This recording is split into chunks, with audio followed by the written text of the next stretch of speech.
Hey everybody, welcome back to a model mini update. And right now on my workbench, I have a Ustar King Tiger full interior in 1/48 scale. And before I get to the review, I would first like to thank you all for 10 subscribers. And you can definitely expect lots more model videos coming.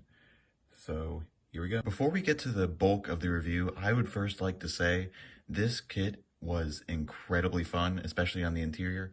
I'm not finished yet, so I don't really know how the exterior is going to go, but the interior was so much fun, especially for this being in 1/48th scale and not being in 1/35th.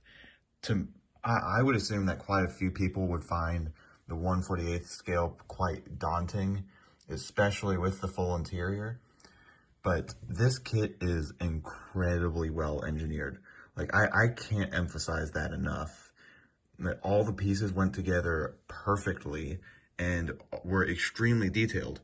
And you might be wondering about like the part count and all the tiny pieces. That is a non-existent problem on this kit.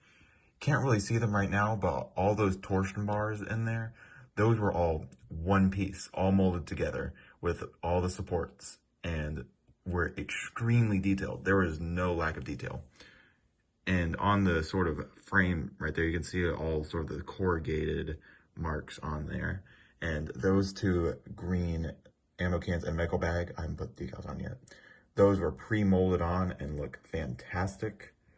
Majority of those details on the firewall were also pre-molded on there. Not all of them, but quite a few. The transmission looks great. Put a bit of dirt on there. Looks a bit messy, but that was not a lot of pieces, but looks great. The sort of the radio bit of the transmission was probably the most pieces of any subassembly, but are quite detailed. The kit even came with singular decals you could put on for the dials, which was quite helpful. And I had lots of fun painting the radio because I tried a technique I saw where you highlight the black with a sort of white paint, which I think looks quite good. And just a nice little detail. And yeah, the engine block was super fun. It's, once again, incredibly well detailed for its size, and it wasn't a lot of pieces, and it was probably the biggest subassembly out of them all, but it makes up for it with all the details. Then the two radiators also, those two radiators were one piece each, which is extremely surprising with their level of detail. But yeah, and onto the turret, that was also lots of fun to build.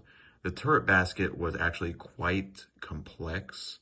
That had lots of, that would be probably the hardest part to any modeler would find. Oopsie, I broke a piece off. That's fine, I'll fix it. But yeah, it's quite detailed and intricate inside of there, but it's well worth the time and the assembly for all that detail. But now to how I painted and assembled everything. I'm on to the tutorial section of the video, and I did break off a piece in that last section. As you can see, not a big deal. But yeah, the assembly, I just use standard Tamiya model glue, cement, along with like my tools being tweezers, hobby knife, pretty much the regular stuff you would use to assemble a model. But now to the painting, which I bet most of you would find the most interesting. I used Mission Models Rotbraun for the red. I loved that color. It airbrushed incredibly smooth, and I decided to airbrush it directly onto the plastic. The only problem I had was a bit of scratching issues, but I just covered those up with the chips. And just a note is that not all those chips were where I scratched off plastic. A lot of those were for artistic purposes. I think I kind of overdid it. I'm not the best at brush chipping, but I definitely want to get better at it. I also used Vallejo Model Air white paint. That is my favorite white paint.